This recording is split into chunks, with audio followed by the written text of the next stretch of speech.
안녕하십니까, 이태윤입니다. 시나몬은 철통같이 경계되고 있습니다.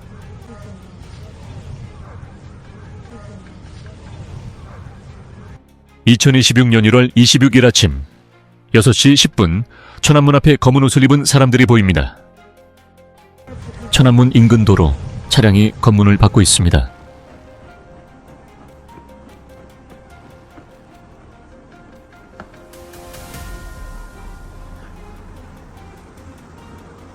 천안문 앞에 검은 옷을 입은 사람들이 많아졌습니다.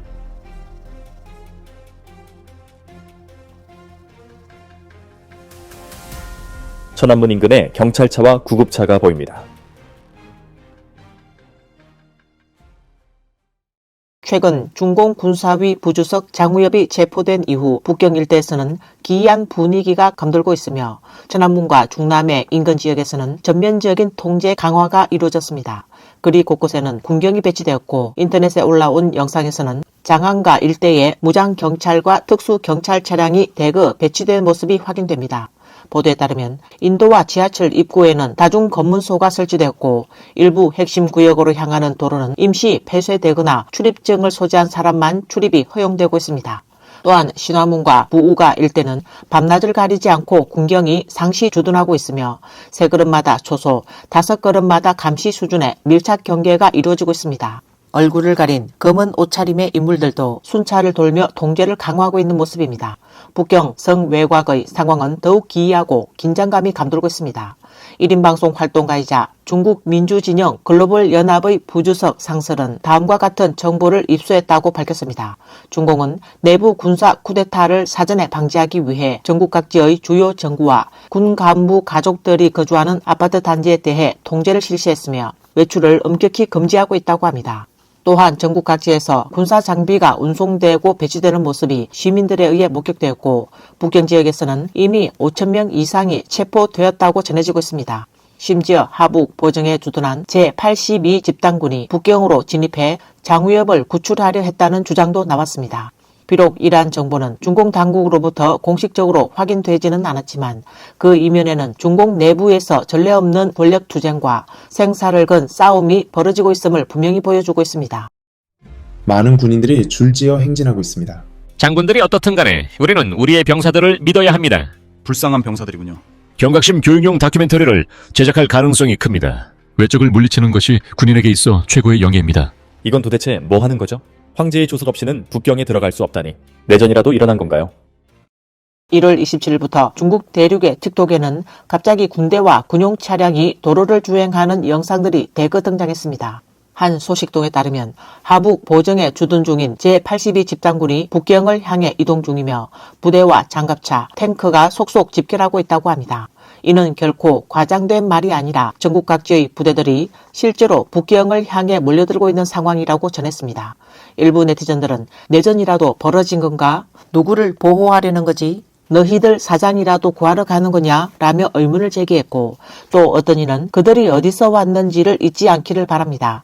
그들이 보호해야 하는 건 국민 대중이라는 걸 꼭 기억했으면 좋겠습니다. 라고 말했습니다.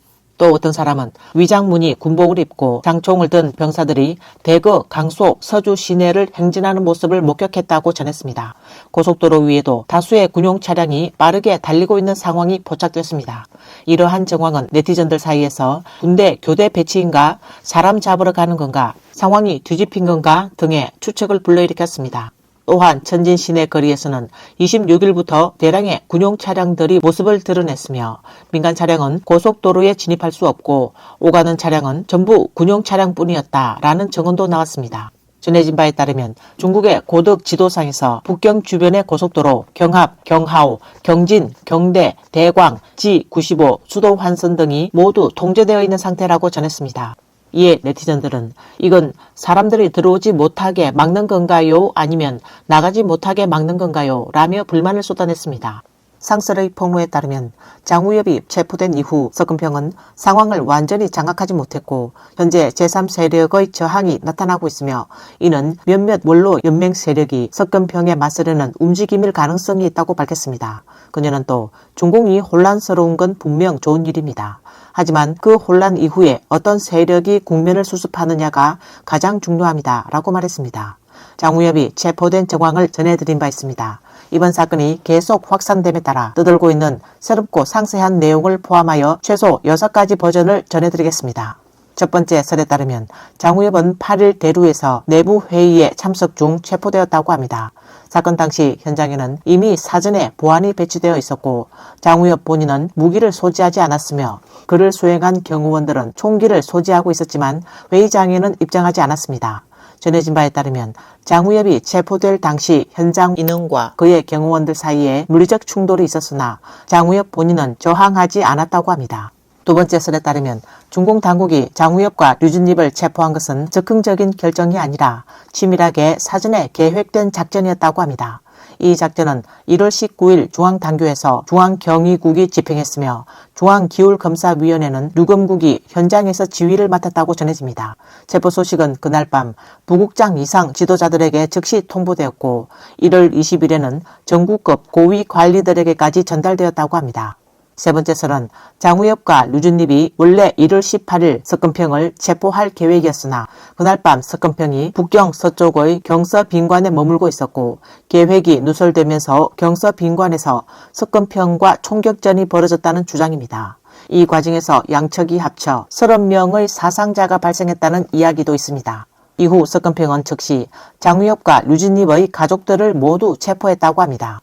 네 번째 설은 중공 제31 집단군 출신의 한 전직 장교의 폭로를 인용한 내용입니다. 이 인물에 따르면 장우엽이 체포될 당시 왕소홍이 이끄는 공안 병력이 현장에 투입되어 장우엽 측의 설표 특공 경호 부대를 제압했다고 합니다. 또한 현재 각 집단군 사령관들이 석건평 지지 여부에 대한 입장을 표명하지 않고 있으며 군 내부는 소극적 저항 상태에 놓여 있다고 전했습니다.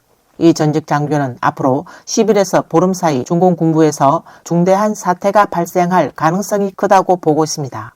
다섯 번째 설은 장우엽에 대한 이번 작전이 매우 갑자기 조용하게 진행되었다는 주장입니다. 작전을 집행한 인물은 최근 석건평에게 파격적으로 발탁된 군사위원회 부주석 장성민으로 지목되고 있습니다. 전해진 바에 따르면 장성민 측 인물이 장우엽 앞에 나타났을 때 월남전 전장에서 생사를 넘나든 장우엽조차도 전혀 예상하지 못했다고 합니다.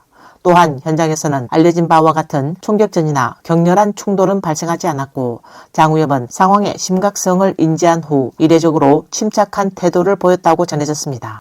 마지막 여섯 번째 설에 따르면 장우엽은 2026년 1월 19일 밤에 체포되었으며 이는 중공 성부급 세미나가 열리기 전날의 일이었다고 합니다. 보도에 따르면 당시 장우엽은 회의에 참석하기 위해 단 4명의 경호원만 대동했습니다. 그러나 현장에서는 100여 명에게 매복 공격을 당했고 이에 장우엽은 격렬하게 저항했으며 현장은 매우 긴박하고 극적인 상황이었다고 합니다. 또한 장우엽의 친인척도 함께 체포되었다는 소식이 전해지고 있습니다. 중공 제31단 집단군 출신의 한 퇴역 군인의 폭로에 따르면 장우엽이 체포된 이후 석건평은 각 집단군 군장들에게 지지 표명을 요구했으나 대부분의 군장들이 침묵을 유지하고 있다고 합니다. 현재 중공 군대는 혼란에 빠진 상태이며 단 첩급 이상의 군 간부들 중 상당수가 사직서나 전역 신청서를 제출하고 있는 상황이라고 전했습니다. 실제로 장우엽과 류준입이 공식적으로 낙마한 지 이미 4일이 지났음에도 불구하고 군부에서 사설이 한편 실린 것 외에는 군사위원회 산하 각 부서, 각 정구, 각 군종에서 지지 성명이나 입장 발표가 전혀 없는 상황입니다. 현재 장우엽이 정확히 어떤 일을 했는지 그리고 석건평이 무엇을 하려는 것인지에 대해 외부에서는 강한 궁금증과 의혹을 가지고 있으며 일부 네티즌들은 해당 사건을 풍자한 영상을 만들어내기도 했는데 그 의미심장한 내용이 눈길을 끌고 있습니다. 추배도 예언서에 대해 들어보셨습니까? 누군가 말해줬습니다. 활을 든 병사가 나는 백발의 노인이다 라고 말했다고 합니다. 당신의 성이 장씨이니 당신이 바로 그 활을 든 병사시군요. 앞으로 닥칠 위험을 생각해 보신 적이 있습니까? 생각해보긴 했지만 아쉽게도 아직은 희망을 버리지 않았습니다. 옛말에 군주를 모시는 것은 호랑이를 모시는 것과 같다고 했는데 당신도 이 말의 뜻을 이해하시나요? 물론 알고 있습니다. 하지만 그런 일이 벌어질 거라고는 상상도 못했습니다. 누가 돼지를 섬기는 것이 호랑이를 섬기는 것보다 더 위험하다고 생각했겠습니까? 왜 그렇습니까? 호랑이의 위험성은 얼굴에 드러나 있습니다. 언제 물릴지 예측할 수 있죠. 적어도 호랑이는 새끼를 잡아먹지는 않습니다. 하지만 돼지는 다릅니다. 멍청하고 선악을 분별하지 못합니다. 화가 나면 가족조차 알아보지 못하죠. 더 골치 아픈 것은 돼지가 순진해 보여서 사람들을 속이고 방심하게 만든다는 겁니다. 그렇지 않고서야 돼지 행세를 하다가 호랑이도 잡아먹는다라는 말이 있겠습니까? 이제 와서 따져봤자 소용없죠. 그럼 후배들이나 다른 사람들에게 하고 싶은 말씀이 있으십니까? 장승민 씨에게 하고 싶은 말이 있습니다. 당신도 화를 든 병사입니다. 너무 자만하지 마세요. 저처럼 용기를 내서 도전해보세요. 곧 당신 차례가 올지도 모릅니다. 일부 네티즌들이 온라인에서 이런 의견을 내놓았습니다. 정의를 수호하고 반역자를 처단하여 중국 사회를 민주화의 길로 이끌면 역사에 길이 남을 것이라는 주장입니다. 이에 대한 당신의 생각은 어떻습니까? 너무 많은 생각을 하는군요. 오늘 뉴스는 여기까지입니다. 시청해 주셔서 감사합니다.